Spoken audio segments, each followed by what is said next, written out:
Hello and welcome to Columbus Local Podcast. I'm Len D'Amico, and this is episode number 81. 81. And this evening, I have the great patience of Dennis Carson. Hello. How are you, Dennis? I'm honored to be here. Well, I'm honored that you're here. I'm honored that we have, after I think a year of trying to get this pulled together, we're here. We are with a date. I'm really excited, man. Yeah, I was overwhelmed with curiosity as to why you'd want to talk with me, but You kidding me, man? No, Dennis, come on now. We're gonna, we'll get into a lot of that, but I do know, Dennis Carson is a drummer based out of Columbus, Ohio. You've been here in Columbus for many decades. Oh yeah, you're still playing, right? There's some action happening right now. I Yeah, love to hear it. yeah. That's good. Finally dusted things off a year ago when we did the Frank Harrison reunion, and I'm at that point in my life where I got nothing else to do but play music if I wanted to. That's so awesome, man. I love to hear that. I do. Yeah, it's been a little trouble getting bones moving again and the hands moving again, and feeling that. But it's been a lot of fun. I checked out for a long time just because I was a music addict, as I've said. I couldn't help myself. I wanted to play. That's all I wanted to do.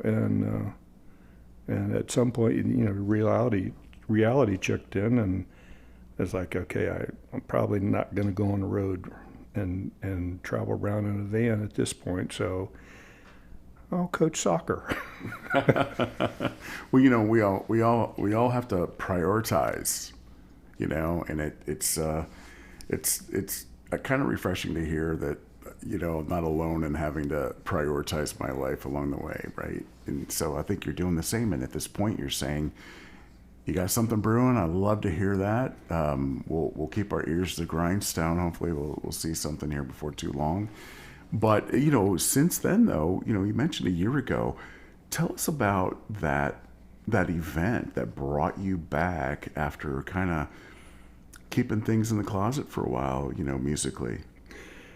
Well, I still stayed in touch with all the guys that I've played with.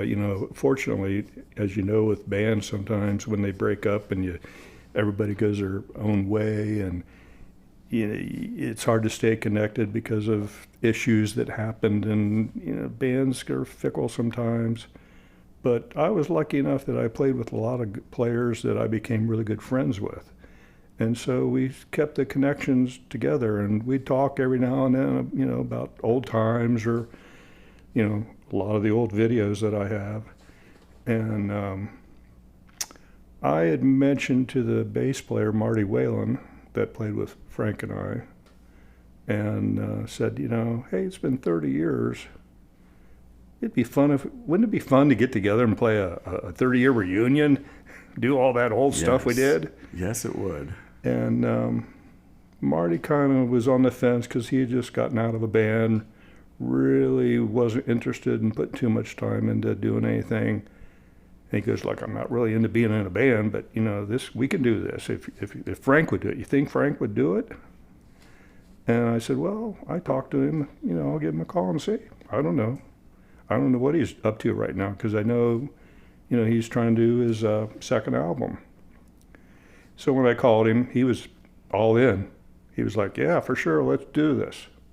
So we started that conversation in December, and at the time, these clubs are booked up, months in advance. And I said, well, we got to find a place to play first, because before we are going to do anything. And we were lucky that Fender's had a spot open for us. The money, really wasn't an issue for us. So, what do you want to, give us $100 or? Right. So we didn't know. Right. But Frank knew the owner and worked out a deal, and we rehearsed, and the premise behind the whole gig really was not necessarily the SRV stuff that we did. It was like when we first started playing with Frank, we were playing all the old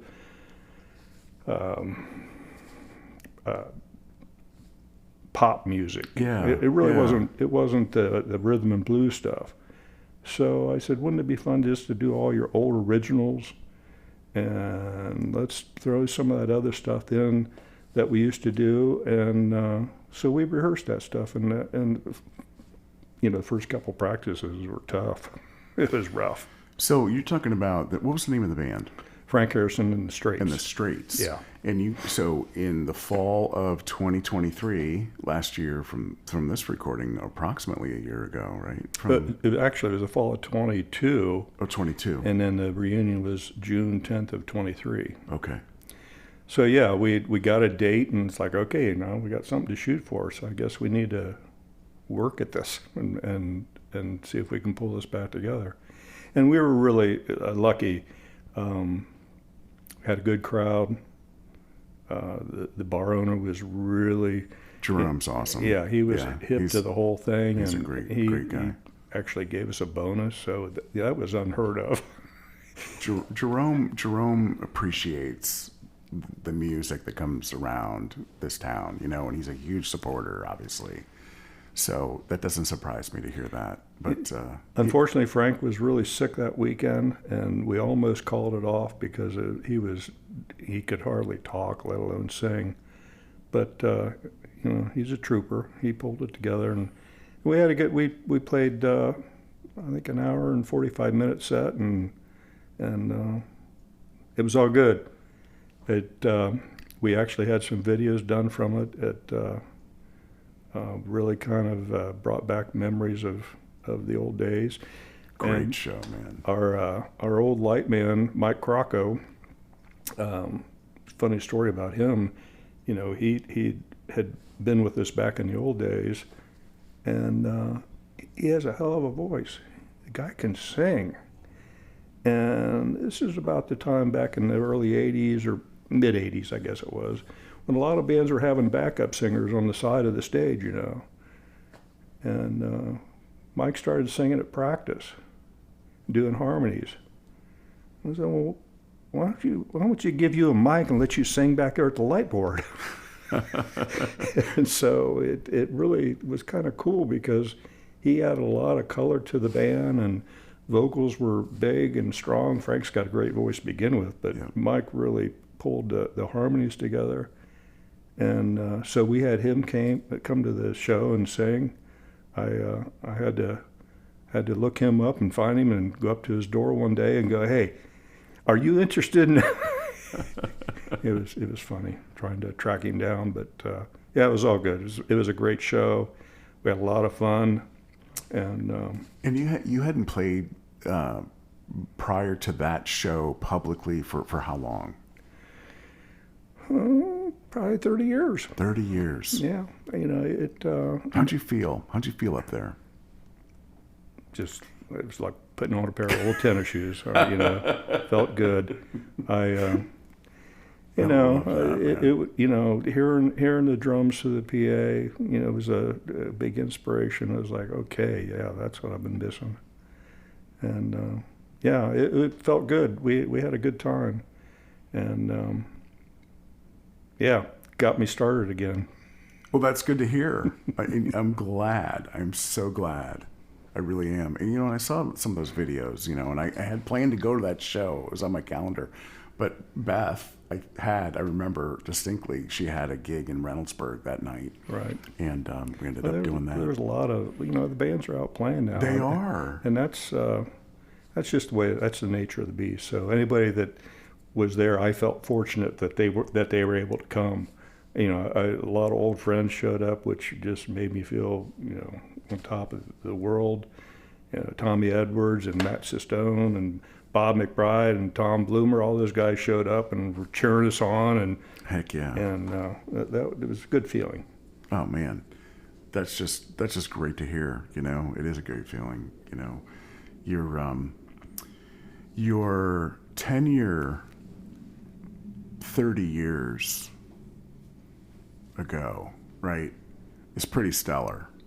Like, I don't know how many people know Dennis Carson, but he's got a great musician story, a musician's story in Columbus, Ohio.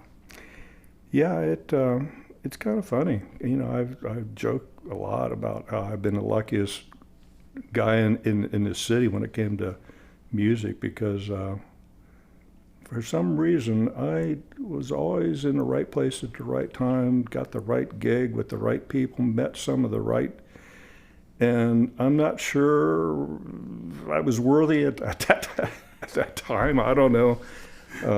The journey really started in the early 80s where I ran into a guitar player at a Christmas party that was just a stellar player and had played with a lot of people in Columbus. And we became good friends. Unfortunately, he lived in Zanesville, Doug Folks. And he had played in a band around Columbus called Dark Horse, which was, there was a real good drummer, now passed on, Danny Waldron, Tinkerbell was his nickname. Great drummer. And Doug had played with him and Randy Atkins. And we became real good friends. And I was really kind of recruiting Doug. I was like, okay, I want to play with you. You got, he's got 100-watt Marshalls, and it's like, okay, Les Paul, Stratocaster. Okay, you got your stuff together. So, we were in search for a bass player for a while and trying to find somebody. And we ran across a young guy that was a newbie, so to speak. And we put a trio together. We found a singer through the old Columbus string shop thing where you put your name up on the board, Yeah. And had a band called Harlot. It was a trio. We did a lot of ZZ Top, Police, kind of trio music. Gary Moore. And that was really a fun band. And So that was your first band it in really, the early 80s? in the Columbus Harlot. scene, yeah. Yeah. I grew up in Gahanna. Yeah. And that was a hotbed of musicians out there. Rick Bowles, all those. There was a lot of really good players that came out of that area. And so I was drawn in early on. And we used to go see, bands at the local teen center or the high school dances and all that, the pool parties. So I started playing with some guys in Gahanna, Randy Horn, Dick York. Those guys, were the early on. Great story that my first gig ever was Randy's dad got us a gig at Urbana College. Now, mind you, I'm only like 17, I think, 18 maybe. And we knew like 10 songs.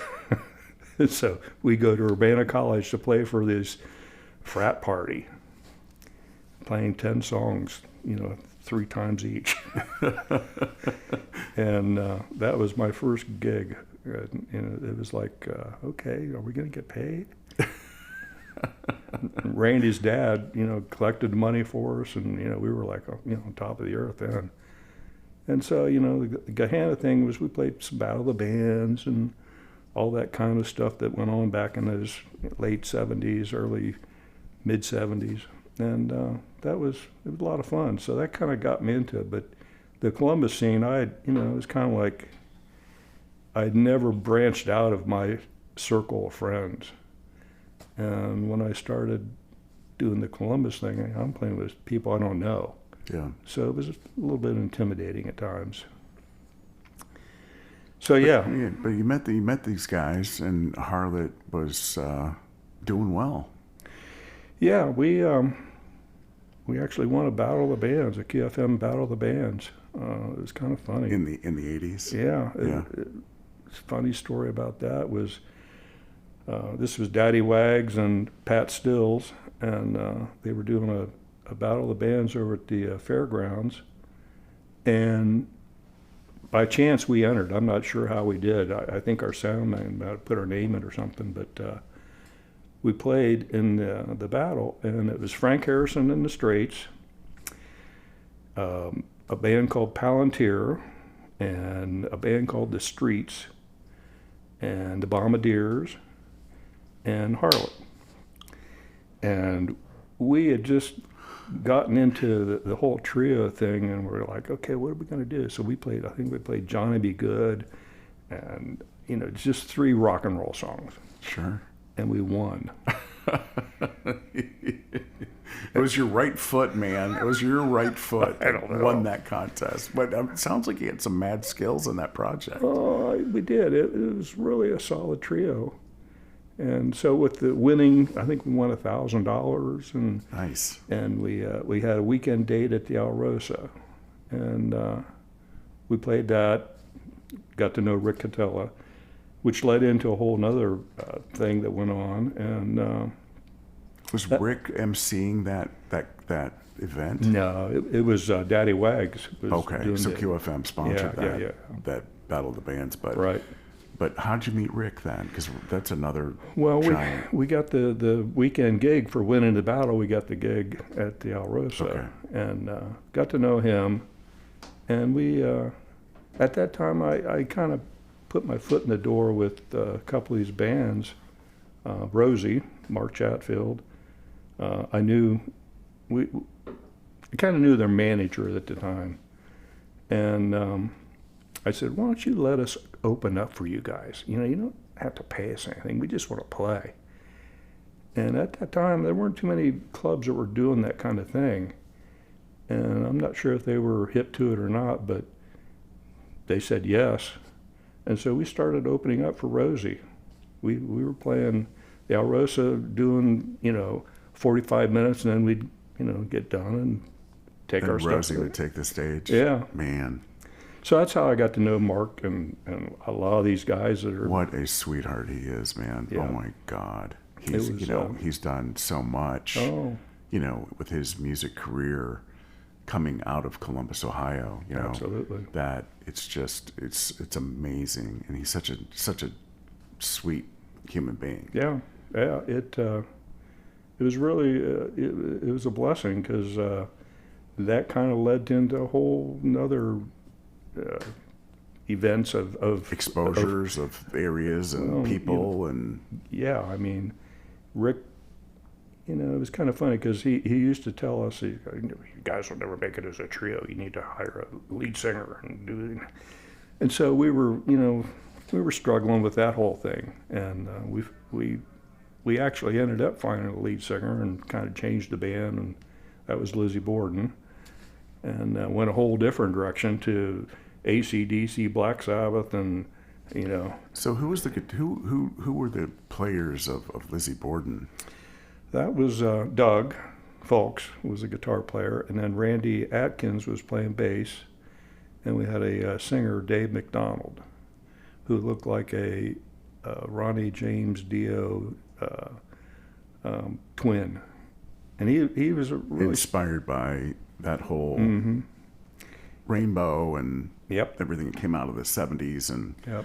We did all that. That's what it sounds like you were kind of in that vein of he could sing rock. it, so we played it. Wow. It's like Van Halen. We did a lot of that stuff, and that kind of the big gimmick for that band was of course Lizzie Borden, the Blood, Oh, sure. and all that, and Dave had a 15-foot boa constrictor, and he used to bring it to the show, and he'd wrap it around his neck like Alice Cooper, and we played Tube Snake Boogie, and people would just freak out. Is that real?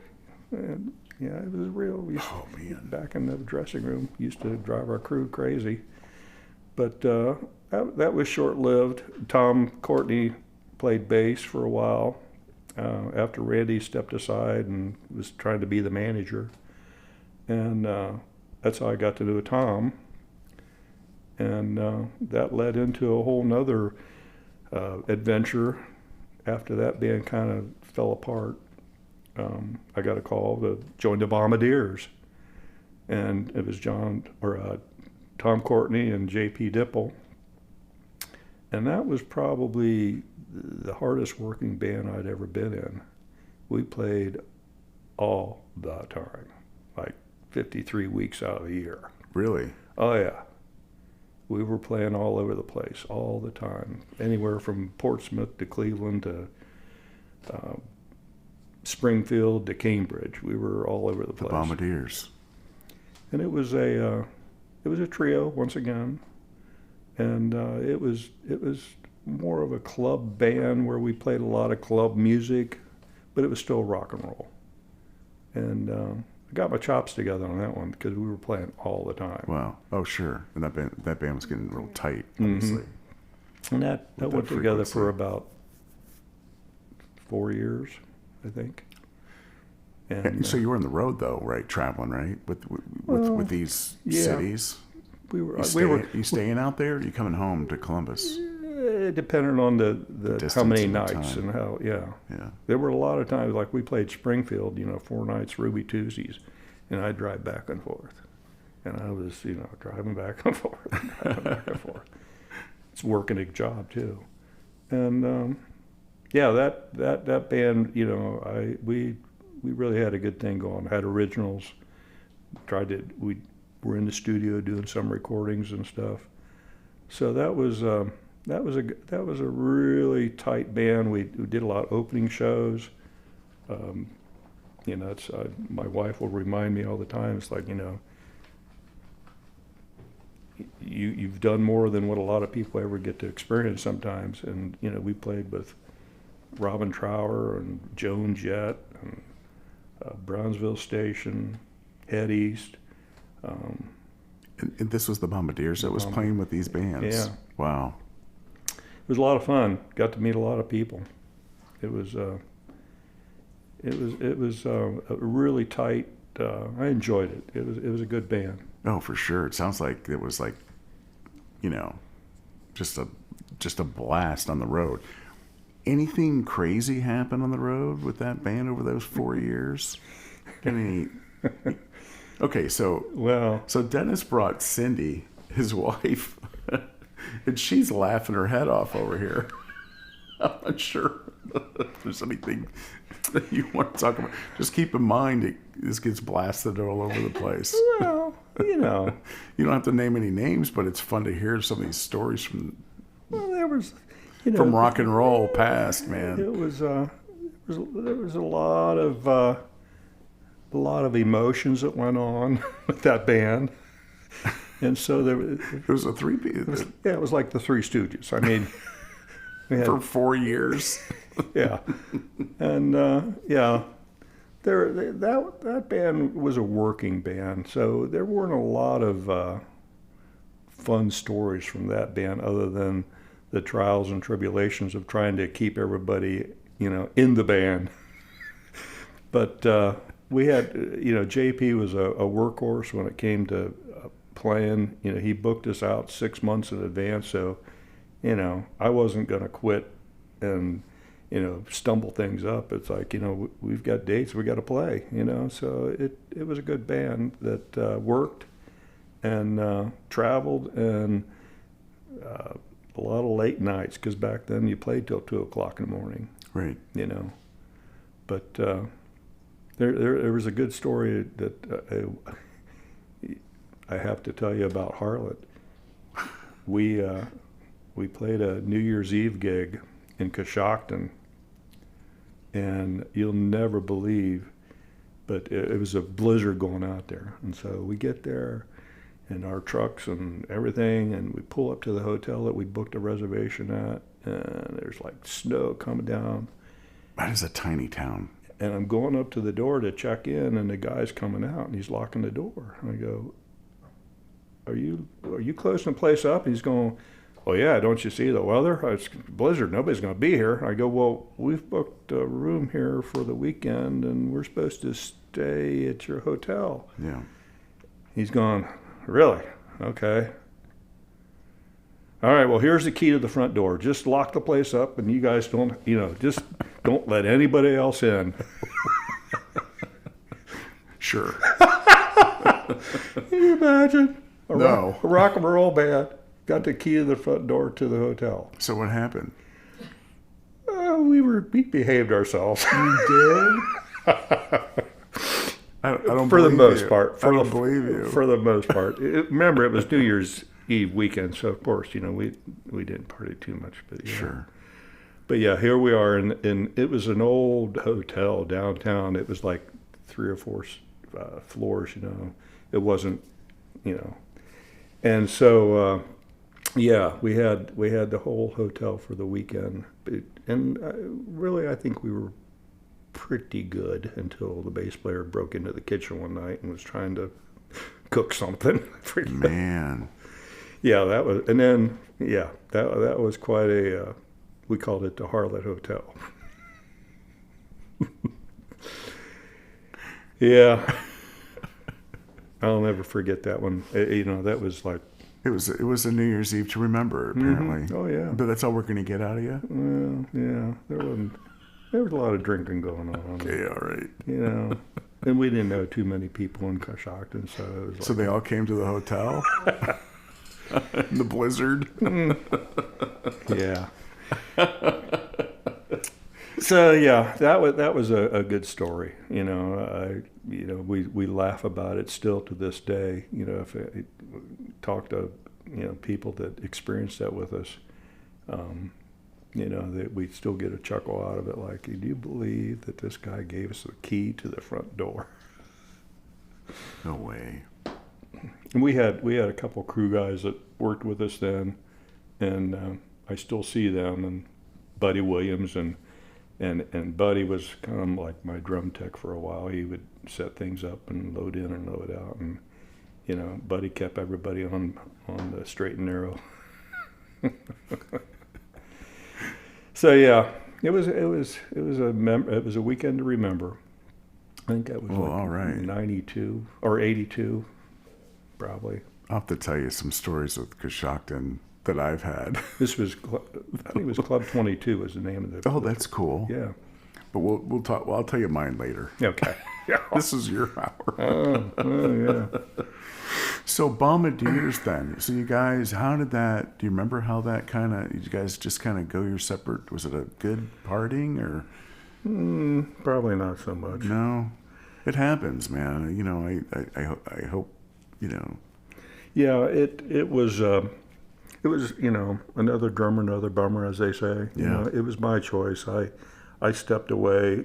There was just a lot of things going on with the band, and I had an opportunity to do something else, and I was like, okay, I can't do this anymore with you guys. I'm sorry, but get another drummer, keep it going. So somebody caught your chops and poached you out of that thing, right?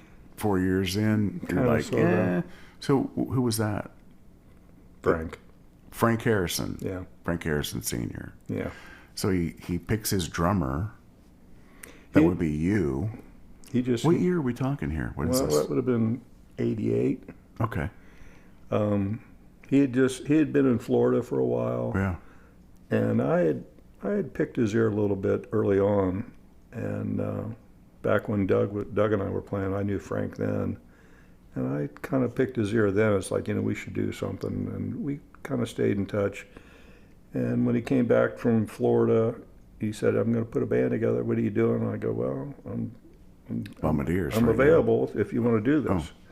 So it was a good timing. Yeah. So once again, I was in the right place at the right time with the right people, and kind of just fell in my lap. And but you have the skill. You have the natural ability. Well, thank you. And right foot, solid as a brick. Yeah. So that was kind of unique, because at the time he had a lot of original stuff going on, and more of the power pop, Tom Petty, producers. We were doing some different stuff, and we really hadn't touched into the blues, side of what Frank does now.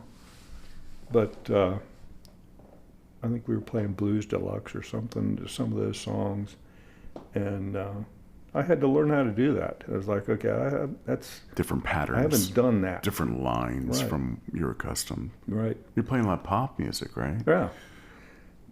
You know, Was blues tough for you to? You just had to like acclimate yeah, because it's a feeling. It more is. than It it is is. anything else. and I was used to, with the Police. That's all on top of the beat. Very much pushing stuff. Yeah, so, And so the blues was a challenge. I had to kind of learn how to lay back, and let that bass line kind of. I had a good drive the experience with a guitar player that kind of turned the light bulb on for me. Mike Nugent, played with him in the Sting, and he used to say to me, he goes, "Man, you got to play on the backbeat. You got to lay back and play on the backbeat. Quit pushing it." And that was a moment of clarity for me. It's like, okay, I'm used to pushing it when we were playing the Police. Now I got to learn how to lay back. So that was a moment, and that was another band that kind of just fell in my lap. The Sting. That was. I don't even know how to describe how that came together, other than we had done some opening shows with them, and they kind of blew up. Kay and Linda were splitting up, and Linda Kerr and Kay Harris and Ed Means and Mike Nugent and Pat Jennings, Dave Smith, great drummer. So we would open up for them, and so then we'd sit back and watch them. And I've said many a times, if I go out to see a band at a club, no matter who it is, whether it's a concert, a band, I go to take a lesson. I want to learn something tonight. And I used to watch Dave play, I was like, this dude is just really spot on, and I would just sit there and watch, and take a lesson.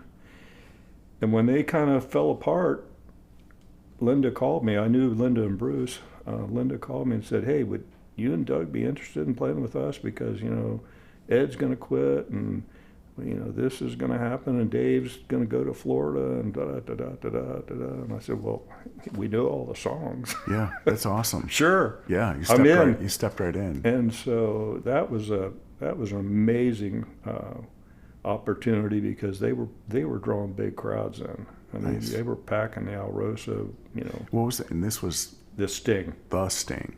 Yeah. Okay. So this was probably 85, 86, something around Yeah. there.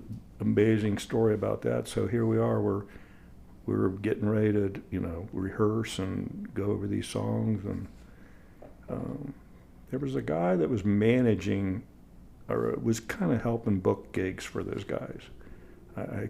His name's beyond me. I can't remember who it was, but I remember he showed up at our house one night and said, "Okay, got you guys a gig." And we'd only had like 3 or 4 rehearsals, really. And I'm like, "Okay, when?" "Well, it's next weekend at the Alrosa." "Okay, all right." And I got Subway Subs involved, and QFM, and we're going to do this big promotion, and they're going to have a 96-foot sub, and they're going to, like, what? And so, yeah, we booked this thing, and they had a 96-foot sub down the middle of the pool tables, and there were like 1,000 people there. Wow. I mean, it was to the point where they shut the doors. It was jam-packed. It's pretty amazing. We pulled up, and it's like, okay, where are we going to park? able We parked across the street over to the UPS store. Maybe so. And That's a good feeling. that's where the videos started popping up. A good friend of the band at the time had a video camera. He recorded that night. And, I saw it, and I was like, holy crap, that's really cool. Nobody had video cameras Right. back then. I mean, Yeah, you can see and VHS. hear your performance. It's, Yeah. So I went out and bought a camera like the next. I was like, at Sun TV. oh, maybe? yeah, probably. Yeah. I don't remember, but it was like game film. we'd play the gig, and really drove Cindy crazy because we'd play the gig, go home, and then watch the gig. Right. Immediately. It's like, okay, we shouldn't do that. Oh, I don't look know at about, that. I don't know about you, but after a gig, I'm wired for hours. Oh, yeah. Hours. So that's always a good thing to do. Yeah, You so have the ability to do it. that's where all these videos came from. Tom Bloomer said one time, "You're the only guy that I know that has the entire career documented." I've gone, I don't know. It was just lucky that way, I guess. So we got to go see the Dennis Carson YouTube channel, and you have all these shows out there. A lot of them. How many do you have? I think there's 81 videos on there. 81 videos. Yeah. Oh my gosh! And which bands do you remember? All of them? All of them. All the ones you just mentioned. Yeah.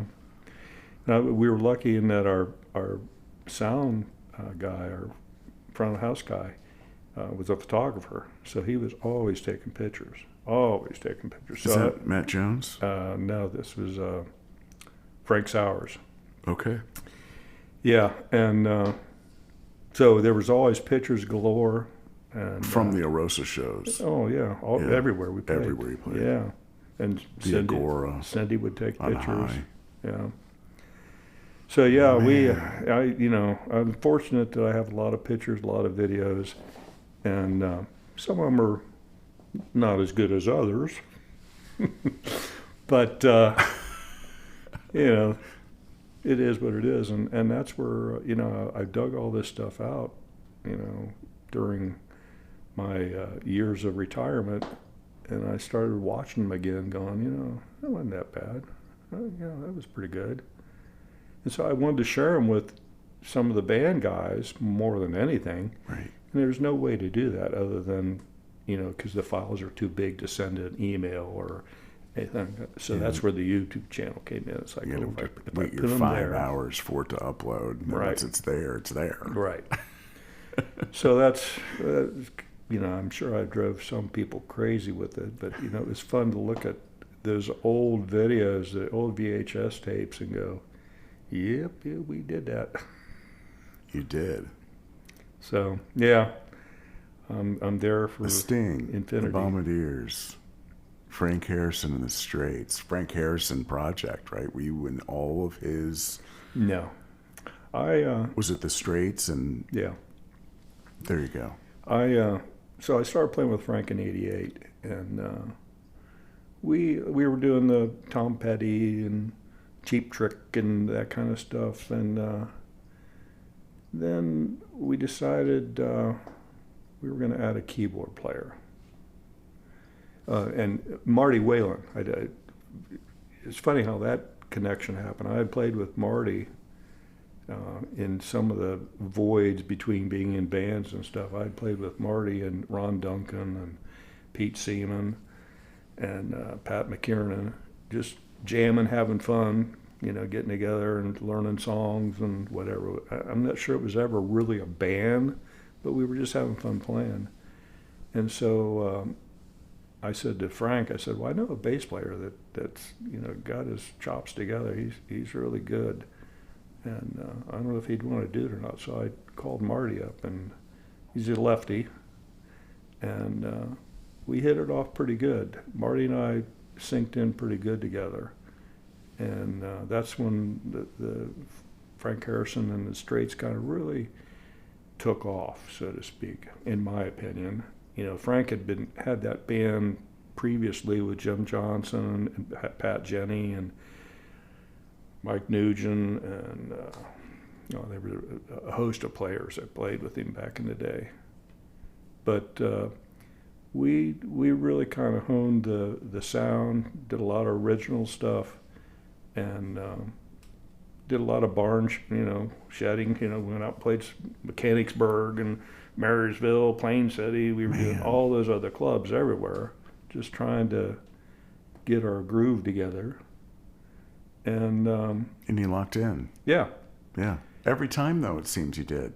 And You locked in and you wrote it out. we got Pete in the band, and Pete Seaman. Yep. We thought, well, let's add a keyboard player and add some color to some of the stuff we're doing.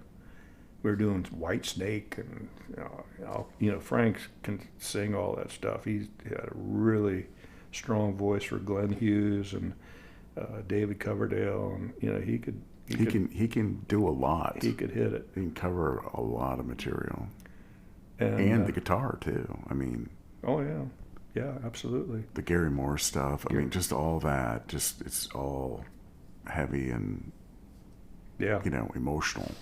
Yeah, and when we got Pete in the band, it opened up some doors for different material.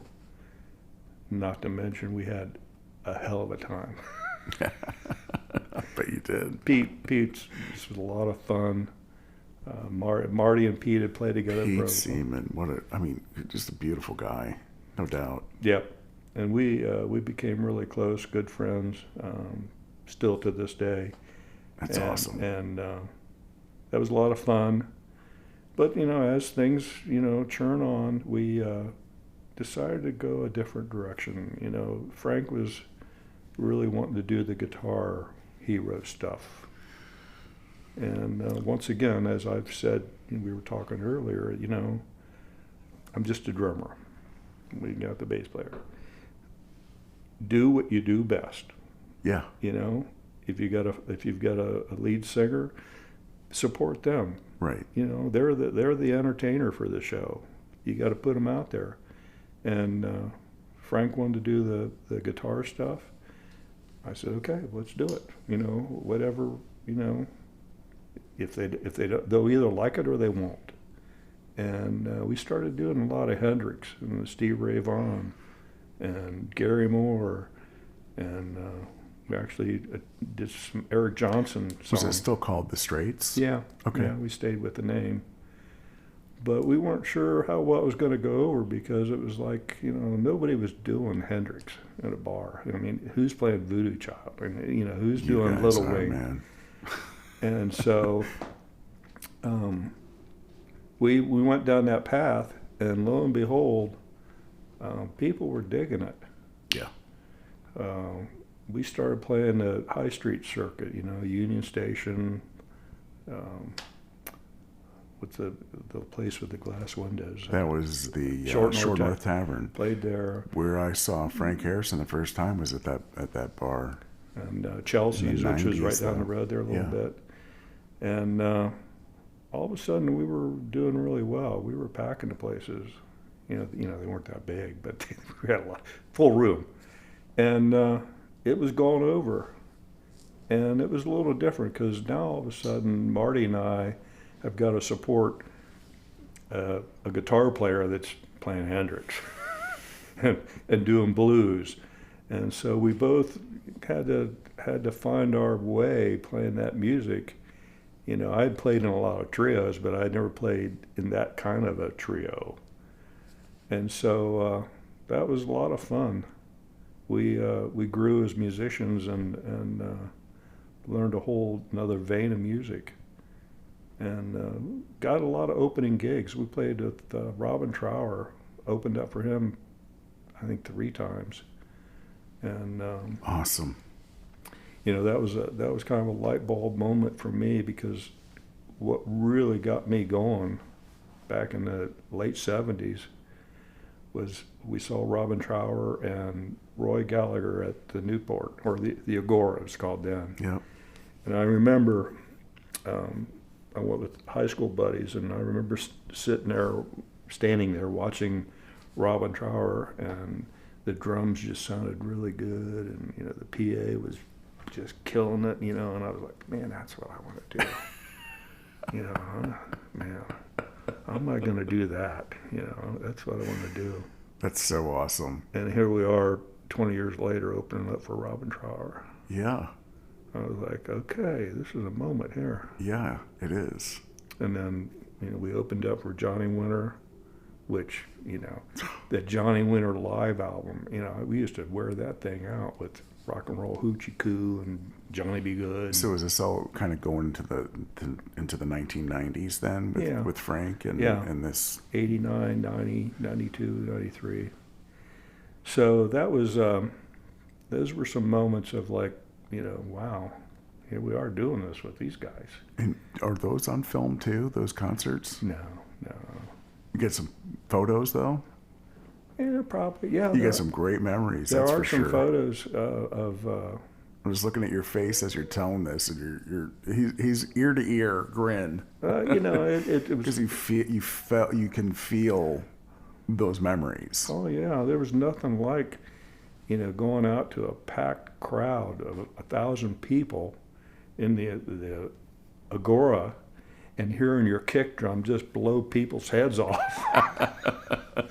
It was like, And Frank Harrison Oh, on that yeah. Strat, man. and then people Yeah. people were digging it. He's loud. Oh yeah, So are you? And you're I'm a loud drummer too. you got a right foot. I know that. I've seen some videos, but you don't know until you're there. Oh, And you yeah. can feel it. Recordings are one thing, but when you're there, you can feel it all, and it sounds different. I don't Absolutely. unless you're doing professional capture of all the tracks and mixing it Right. live. Right. It's hard to capture Right. what's going on with your phone or your camera. First time we played the Newport in an opening act thing, I was awestruck. I was like, I went out and I hit the kick drum, and it just sent shockwaves back to the back of the room. I was like, okay, pull this together because you got to play. It was a moment of like, okay, you asked for it, you better be able to put it out there. And it was really cool. We played with Henry Lee Summer right when he was hitting the big tour, and so we had a lot of Nazareth, great shows, Man. a lot of great memories, Man, and then of course the tribute shows. When we started doing a lot of Stevie Ray Vaughan stuff, and unfortunately, he had his incident, and Frank had met him, and he was an inspiration to Yeah. Frank. Obviously, Frank Harrison Sr. Yep. And, it all permeates out of. You got Hendrix rattling around and Frank, and you got all these greats, and he can bring it. He can. You get when you're at one of those shows, you feel everything going on. I love that. We were fortunate enough to see him. We went to Dayton. I don't know if it was the Nutter Center or somewhere, one of those clubs over there, venues over there. And it was when Steve Ray Vaughan was touring with Jeff Beck, and they were doing the flip flop on who was going to open. And so we saw him out there, Frank and Pete went, and it was a hell of a show. Jeff Beck just blew me away to the point where, I'd never seen anything like that before. And Terry Bozzio was the drummer. Hear his what he does, Mm-hmm. what he did. Yeah. Right. It's just amazing. So that was a big inspiration. And when he passed, we were already doing a lot of that material, and it was kind of like, well, maybe we should do a tribute show. Wonder if we could pull that off. And we did one at the Alrosa, I think in '90. It was pretty good turnout. Then we talked to Scott Steinecker at the Newport, and he gave us a chance to do it, but there was a price to be paid, and it's like, okay, well, this is a gamble. I don't know if anybody's going to show up or not, but we'll see. And lo and behold, we had a packed house.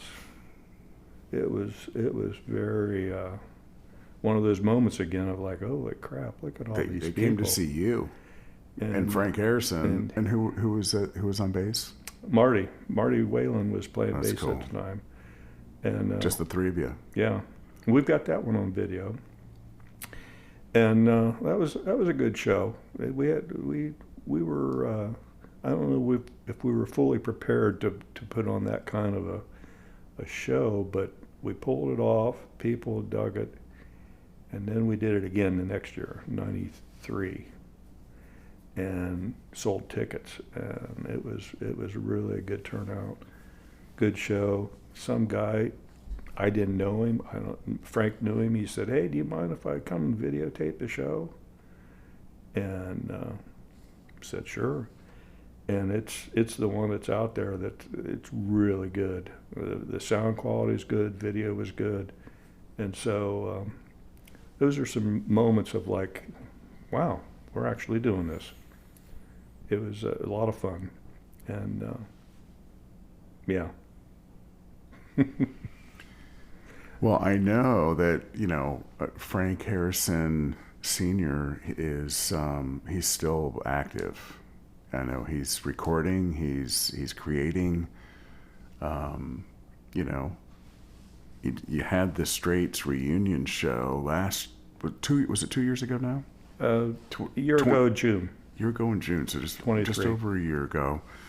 I hope you guys keep talking, man. It'd be great to. I think those projects where you're able to tap into what was successful in the past. Those are good things to talk about and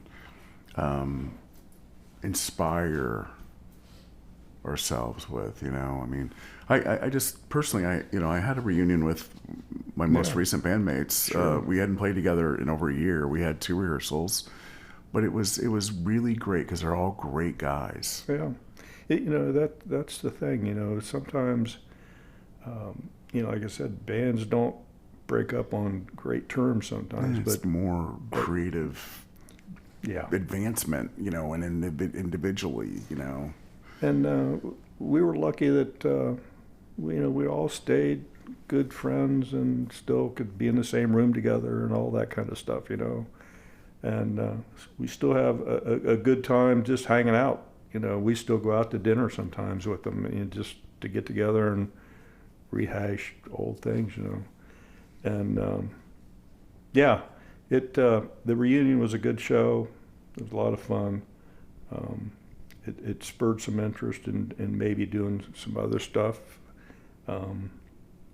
to be determined at some point. I don't know. We'll see what happens. Yeah, there's always a lot of factors, a lot of different lives, a lot of different priorities that occur. But it sounds like you're still active, and you got some things that are opportunities, and I'm gonna keep my eyes peeled, Dennis. Yeah, the scene that's out there now, there are so many really good musicians It's out there. amazing, man. There's a place for everyone, though, too. Being retired and I don't have anything to do but live. We go out and I enjoy seeing some of the bands that are out there playing now. It's amazing the talent that's out there and the camaraderie that you see between the bands, how they kind of push each other along and get up and play with each other, and there's all this support, camaraderie. It's just it's amazing. There's some really good bands out there now, and so it makes me think twice sometimes whether or not. No, man, you have to do your thing. Everybody has to do their thing. And like what I was saying just a moment ago is like, there's something for everyone out there. If you want to be out there, you can. You can keep honing your passions, and you can do whatever it is that you want to do. And I don't think there is any age limitations, as long as you can get out there. Physically is the key. Yeah, being the drummer. And aging is not for the weak. We talked about that. Drumming is not for the weak. You got to have strong spirit, strong body, strong mind. Yeah, and memory. Because you're driving the bus. You really, even if you're on the backbeat, right? Like you're still the heartbeat, right? When the reunion show came up, I started rehearsing 6 months in advance. I'd be down in the basement playing and just, making sure I can can I do an hour and a half? Well, we got through it. I got through it. I'm still pumping blood. It's still moving. So That's good. my feet still work. My hands still work. Glad to hear it. It's fun. Yeah. Yeah. When like I said, when I'm in, I'm in. So it's hard to pull myself out sometimes. I think that's okay. Yeah, I we were talking about that earlier about pulling a project together. Yeah. And I've been fortunate enough with most of the bands, every band I've played in, had a project going, and I was kind of like the cherry on top. I was in. What do you need me to do? Yeah. That you were willing to allow yourself that opportunity. Okay, and a lot of people, for whatever reason, don't go there. Yeah, I know. Whether it's music or it's a business or an idea, and it seems to me that music really has become a lot of what makes you who you are. You're gonna be there no matter what, to your last day. And I just love hearing that. I love hearing the spirit of everything that you've done and what you're currently driven to do. Obviously, Cindy, has been there for 42 years. Absolutely. I mean, like I said earlier, that's awesome. All of my band friends love Cindy. She used to feed them bagels and cream cheese. She's not talking. No, She's not talking. It's funny. You have all that support. She's endured a lot. Yeah. Because being the drummer. Yeah. Where we rehearsed at? My house. Bless her heart. Yeah. Did she go shopping or did she stick around? Kind of a lot of stuff. Yeah. Yeah. Some of this, some of that. Yeah. Depended on the night. Yeah. What's going on? And then sometimes it was euchre night with the girls and the band's downstairs jamming away. Yeah. That's cool though. So yeah, she's been a rock solid partner, and I'm once again I'm the luckiest man on earth. You are for sure. So yeah, it's been a fun ride, and if the right opportunity comes along, I could probably be sucked back in. But, well, it sounds like you're talking to folks, which is great. Yeah, it's weird because I call myself the old guy because I'm so much older than a lot of these guys that are out there playing now. But I still kind of a meat and potatoes drummer. If the right situation came along where you could probably convince me. I have to mention. You probably don't know this, but I ran into Matt Sistone at a benefit that was going on for Roger Robinson's son that had passed away. Oh my! And Matt came up and said, we don't really know each other, I don't think, but didn't you play in the Bombardiers? Oh my God! I'm going. Matt knows everybody, man. Yeah. I love He Matt. goes, I remember we used to go see you at the town pub and just sit and watch you guys, man. You guys were so great. And It's so awesome. Oh, it was funny. And, Mr. Matt, what a jewel in Columbus. He is a talent. And he's killer on the bass. Oh my God. Absolute killer. I watched some of the videos that they've done, and I'm just amazed at some of the stuff that they pulled in the Kansas, and some of the just, extreme. Who plays that stuff? Sistone has a wide interest, a wide genre reach. Absolutely. I mean, he can play progressive rock. And then Silent Night. And then Silent Night with with Nikki Reaver's Yeah. beautiful angelic voice. I Absolutely. mean, just one extreme to the other. Exactly. And he's there. It's a talent that is rare. And I'm taking bass lessons from him, by the way, starting in October of 2024. Good on you.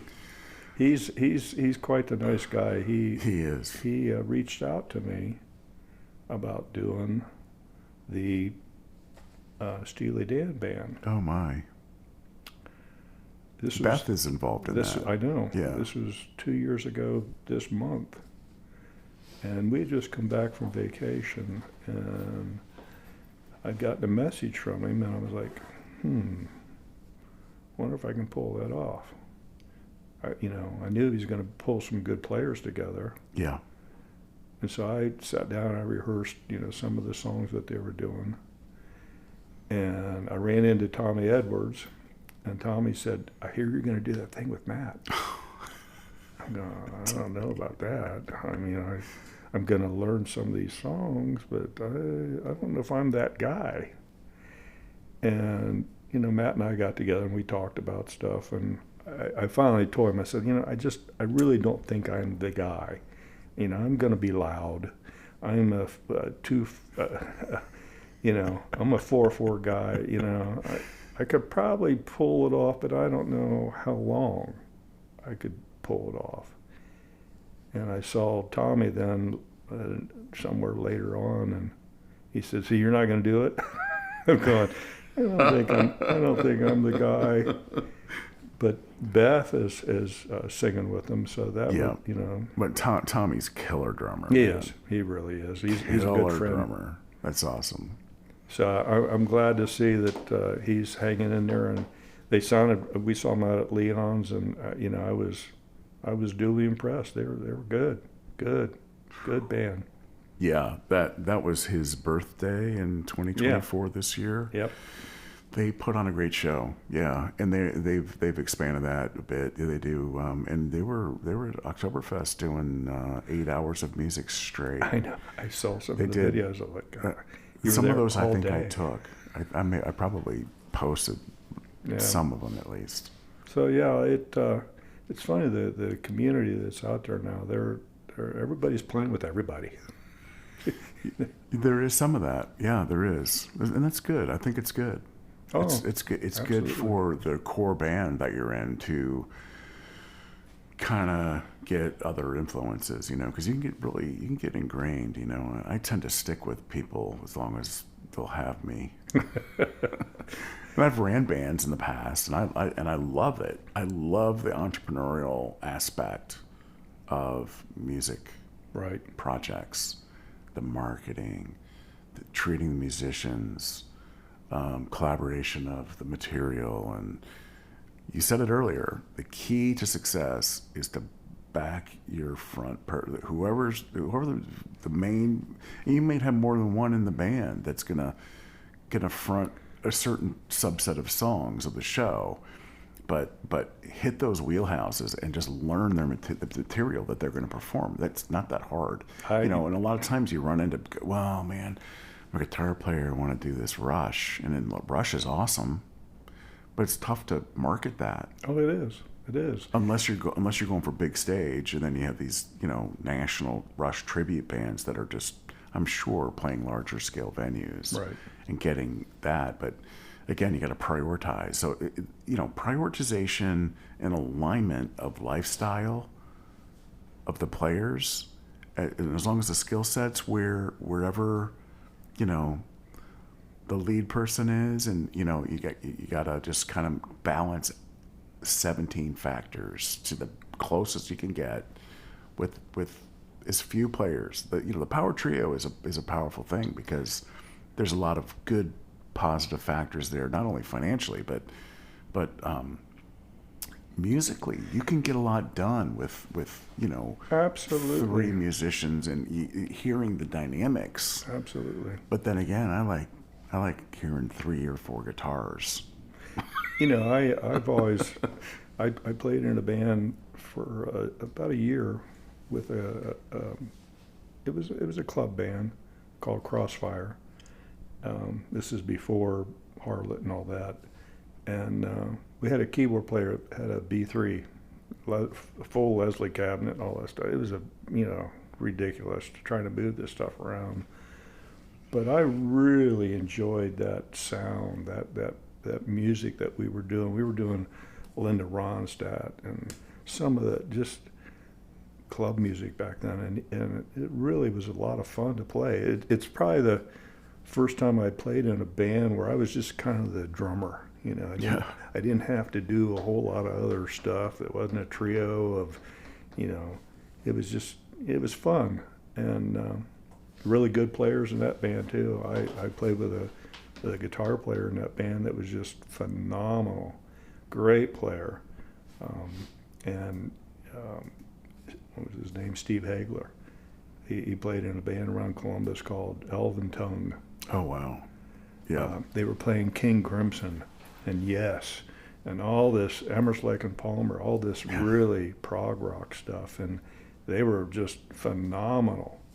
And I went over to audition to get in that for that band, and I saw he was a guitar player, and I go, okay, I'm in. Fat guys in this thing, Oh, I'm yeah. in. Yeah, I'm in. I know that dude. that's And, cool. It's funny, back to the Battle of the Bands. Steve Mitchell was in a band called The Streets. And I got to know him. Of course, the Bombardiers were JP and Tom. I ended up playing with them. Yep. And Frank Harrison. And then Palantir was a band with Marty Whalen and Rand from Midnight Alibi. Oh wow. And Ron Duncan Oh yes. and Pat McKiernan. Man. So my path led me through all those other bands eventually. You've played with a lot of great Columbus-based people, man. I have Some top guitar players and lucky. vocalists. Lucky. That's all I can say. He's more than you got. Mad skills, man. Mad skills. You were dressed. You were ready to play, and people recognized it and pulled you in. Man, it's good. And I was very fortunate to work with some great engineers. Some of the best that ever came out of Columbus. Steve Quinn with Live. Yeah. He was our first sound engineer with Harlot and Lizzie Borden, and I mean, seriously, That's awesome. these man. guys are out touring with Brian Adams and AC/DC and you name it. And Rusty Rainey, the light guy, Yep. he was our first lighting guy that we Rusty made more money than any of us because we wanted to put He on made a it look. He made it look the way it did. yeah. Yeah. And once again, these guys were right there at the right time, and we could afford them. And made the best of it. And Everyone did. And Bill Felpett, great sound engineer, worked with McGuffey Lane, Brian Adams. These guys were running my drums. I think Bill did a lot of the shows at the Newport for us because him and Marty were real good friends, and so I had sound engineers that knew how to make the drums come out. Fortunately or unfortunately at times. Great timing, maybe a little luck, but I think it's your mad skills that precede you and were taken advantage of to make it all magical. Yes. And it sounds like you're still at it, and I'm glad to hear it. Yeah, as long as the body will keep me moving, I'm ready to keep it going. I know exactly what you're saying. I just drug out an old set, and all my stuff was white forever. Oh man. And because it looked good on their lights, Mm-hmm. so I had all my drums painted white. Yeah. And I had a couple Ludwigs and the Yamaha set, but I just recently made one of them red, so they're fire engine red right now. Ready to go. Yeah, they're tuned up and ready to go. Well, I know someone's going to hear this. Hopefully your phone will be Ready ringing, to man. go. Yes. I love it. Well, What haven't we covered? it's your episode, Dennis. And I love hearing your story. Love it. You played with some great people. You've met some iconic giants that are still living among us. They are. I know. And there's the younger generation too. That there's a couple out there. I don't see a lot, but there's a couple. But then, Columbus has a lot of different scenes. There's the rock scene that really hits a lot of the venues because that's what's popular. Right. It still is today.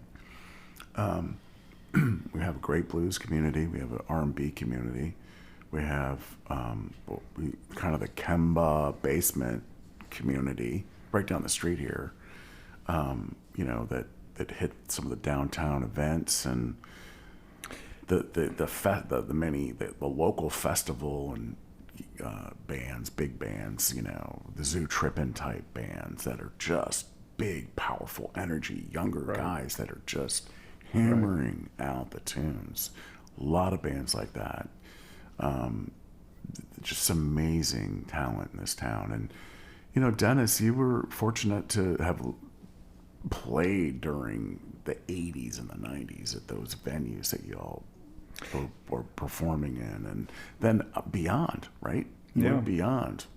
I think that, that's one thing that's missing in Columbus right now. Back in those years, you had the Agora, you had the Alrosa, you had Screamin' Willie's. There was a place called Nitro 99 that was out on the east side, big old grocery store. Big venues. East Dallas was at a club. Yeah, that was Screamin' Willie's East. Yeah. And then they changed it to Dallas. But a lot of big venues. Charlie Horse down in Lancaster. Yeah. Great story there. So the Sting got a gig opening up for Jerry Lee Lewis. And, That's a big deal. Oh, at the Charlie Horse.